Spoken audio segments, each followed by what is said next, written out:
Hello, lovelies! We're uncut to answer some questions that one of you posed very enthusiastically this morning. Sometimes as a generator, I just have a sacral response. This happens a lot in readings and it's like, whew, my energy opens up and I just have energy for that right away. So that was the case today. It's sort of a day off for me, so I thought let's make a video. I love this. This person said, hi Maya, I have another set of weird questions for you.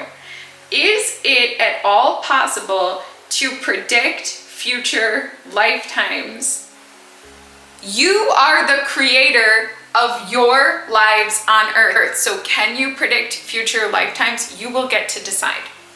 If you in your heart, if you in your spirit, if you are like, I wish to have this type of life experience, and you're just like I kind of said, the generator energy here at the beginning, like your energy of your spirit, your soul, your very beingness is rising toward a particular experience that you wish to have in a future life, that is going to be taken very, very seriously.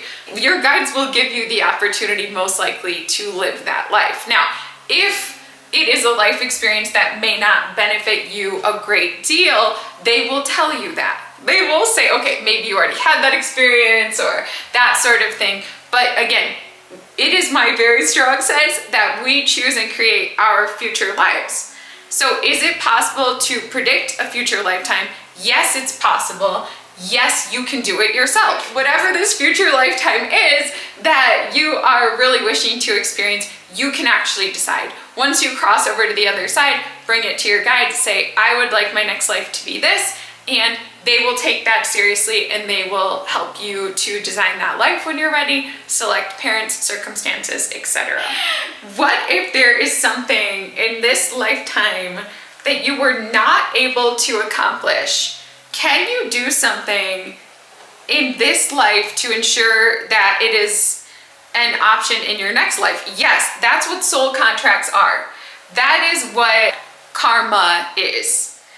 When something is unfinished in an earth life, which is, it happens. And part of the reason it happens isn't a mistake, but it's just like lives are only so long and we can only do so much in one life. So again, when we go on to the other side, we have a discussion and say, hey, you know, it was really great being your friend in that life, but I really wanted to be your wife and I really loved you.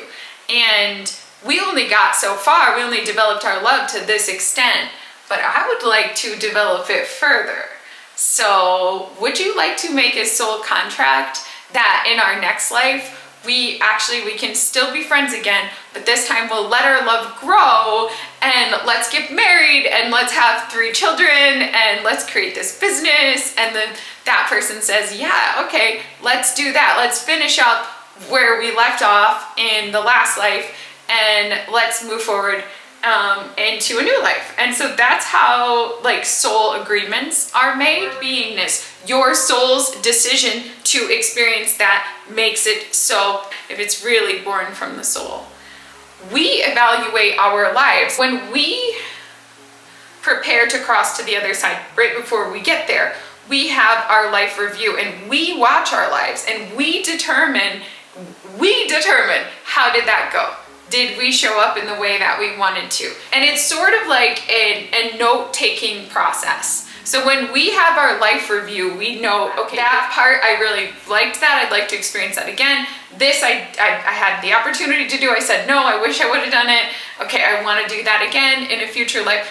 So you'll actually get a chance to decide. First of all, I would say live your life as best as you can now. Only so much is within our control, but to the extent to which you can lean into that which you wish to experience here and now, do so. Even if it's like, I really, really, really, really wish I was born in Japan, but I was born in California. Like, even if you can just participate in like a Japanese cultural festival in California, or go to the Japanese restaurant, meet with someone who's moved from Japan and study language together. Get as close as you can to the experience that you want to have in this life. Like, begin exploring the themes in this life. At least that will trigger your memory when you have your life review.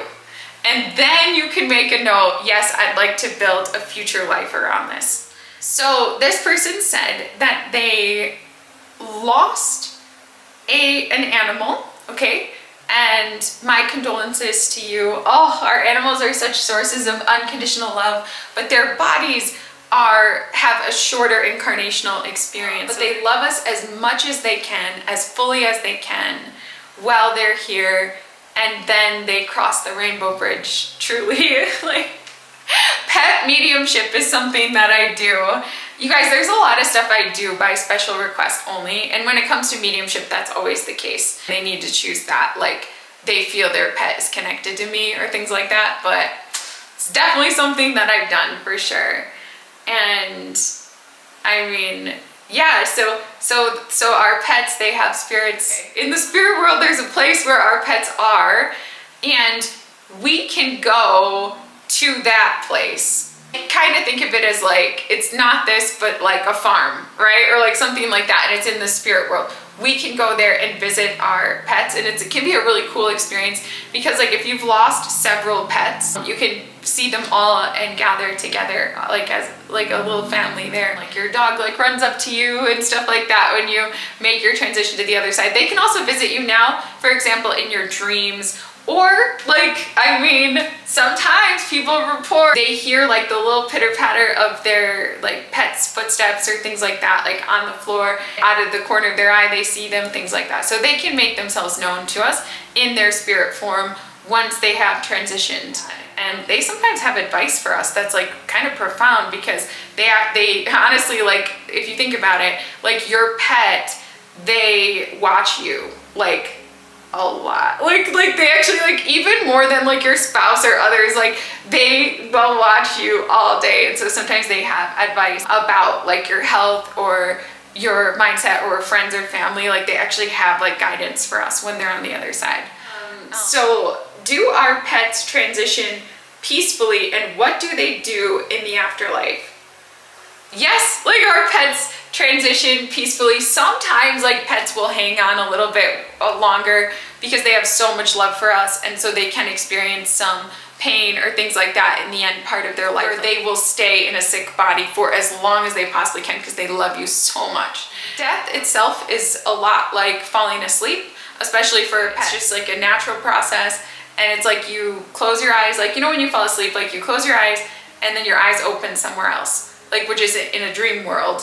In this case, this earth is the dream, and we wake up in reality. So this is the dream. I used to call this channel Maya's Dream. That's why this moment, this is the dream reality. This is a dream world, not to diminish the reality of it, but that's true. It is the dream world. There's a place in the spirit world that's like Earth 2.0. So like it still has grass, like it still has trees, but like everything is like conscious and alive.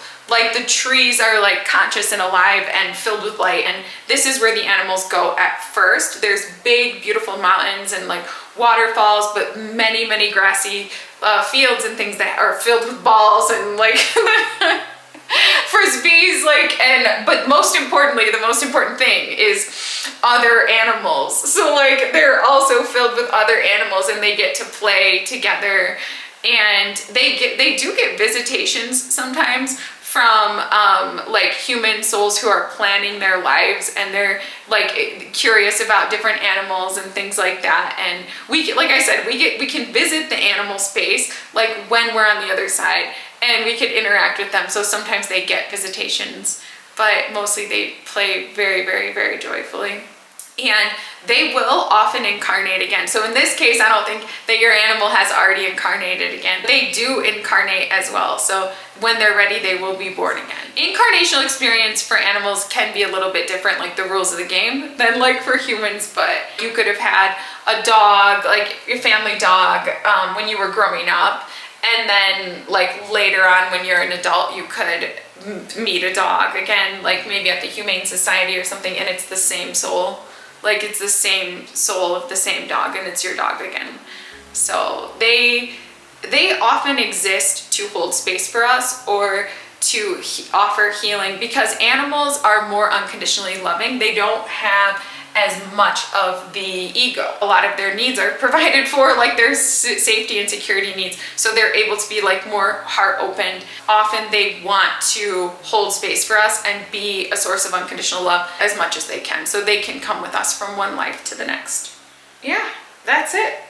I think we answered all the questions. Thank you for watching. If anyone needs a reading or your friends or family need a reading, please send them my way. I love this autumn time. This is my favorite time of year to do readings. I also love Christmas time. It is undeniable as we start to approach Halloween. There is like a portal to the spirit world that does open, and it is juicy and it is good. It is juicy and it is so good. Okay, it is so juicy and good. Thank you for watching. Many blessings and namaste.